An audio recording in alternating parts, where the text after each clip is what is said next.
ತಮಿಳುನಾಡಿನಲ್ಲಿ ನಡೆದ south zone national ಕುಸ್ತಿ ಚಾಂಪಿಯನ್ಶಿಪ್ನಲ್ಲಿ ಬಂಗಾರದ ಪದಕ ಗೆದ್ದ ಯಾದವಾಡ ಗ್ರಾಮದ ಹುಡುಗ ಅಶೋಕ್ ಹನುಮಂತಪ್ಪ ಮಕ್ಕಣ್ಣವರ್. ದಕ್ಷಿಣ ಭಾರತದ ಅಲ್ಲಿ 8 ರಾಷ್ಟ್ರಗಳು ಕೂಡಿರ್ತೇವೆ.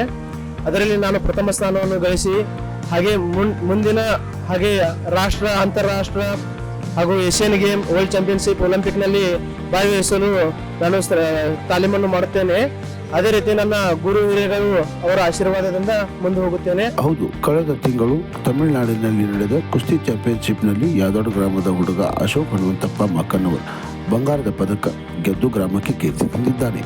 ನಿನ್ನೆ ರಾತ್ರಿ ಗ್ರಾಮದಲ್ಲಿ ಇವನಿಗೆ ಭರ್ಜರಿ ಸ್ವಾಗತ ಮಾಡುವಲ್ಲಿ ಗ್ರಾಮದ ಮುಖಂಡರು ಹಾಗೂ ಮಕ್ಕಳು ಭಾಗಿಯಾಗಿದ್ದರು. ಊರಿನ ಹಿರಿಯರು, ಸ್ನೇಹಿತರು ಹಾಗೂ ಗ್ರಾಮದ ಮುಖಂಡರು ಸೇರಿ ಬೃಹತ್ ಮೆರವಣಿಗೆ ಮಾಡುವ ಮೂಲಕ ಮಕ್ಕಣ್ಣವರವರಿಗೆ ಗೌರವ ಸಲ್ಲಿಸಿದರು. ಶಾಲು ಹೊದಿಸಿ, ಮೈಸೂರು ಪೇಟ ಧರಿಸಿ, ಬೆಳ್ಳಿ ಗದೆ ಕೊಡುವ ಮೂಲಕ ತಮ್ಮ ಸಂತೋಷವನ್ನು ವ್ಯಕ್ತಪಡಿಸಿದರು.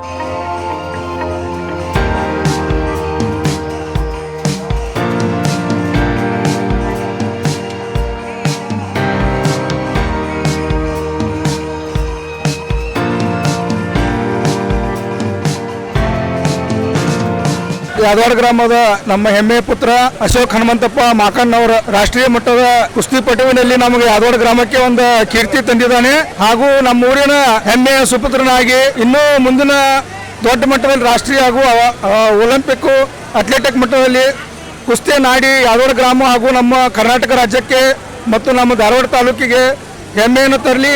ನಾವು ಯಾದವಾಡ ಗ್ರಾಮ ಪಂಚಾಯತಿಯಿಂದಾಗಲಿ ನಮ್ಮ ಊರಿನ ನಾಗರಿಕರು ಹಾಗೂ ಯುವಕರು ಎಲ್ಲ ಗುರು ಹಿರಿಯರು ಇನ್ನೂ ಹೆಚ್ಚಿನ ಪ್ರಮಾಣದಲ್ಲಿ ಪ್ರೋತ್ಸಾಹ ಕೊಟ್ಟು ಇನ್ನು ಮುಂದೆ ಇನ್ನೂ ಯುವಕರು ಹೆಚ್ಚಿನ ಪ್ರಮಾಣದಲ್ಲಿ ದೇಶೀಯ ಕ್ರೀಡೆ ಕುಸ್ತಿಯನ್ನು ಆಡಲಂತೆ ನನ್ನ ಮಾತು ಮುಗಿಸ್ತೇನೆ. ಪಟಾಕಿ ಹಾರಿಸುವುದು ಮೂಲಕ ಬೃಹತ್ ಮೆರವಣಿಗೆಯನ್ನು ಮಾಡಿದರು. ಗ್ರಾಮದ ಜನರಿಗೆ ಕೈ ಮುಗಿದು ನಮಸ್ಕರಿಸಿ ಮೆರುಗು ಮೂಡಿಸಿದ ಹನುಮಂತಪ್ಪ ಮಕ್ಕಣ್ಣವರ್. ಕ್ರಾಂತಿ ಸಮಾಚಾರ, ಧಾರವಾಡ.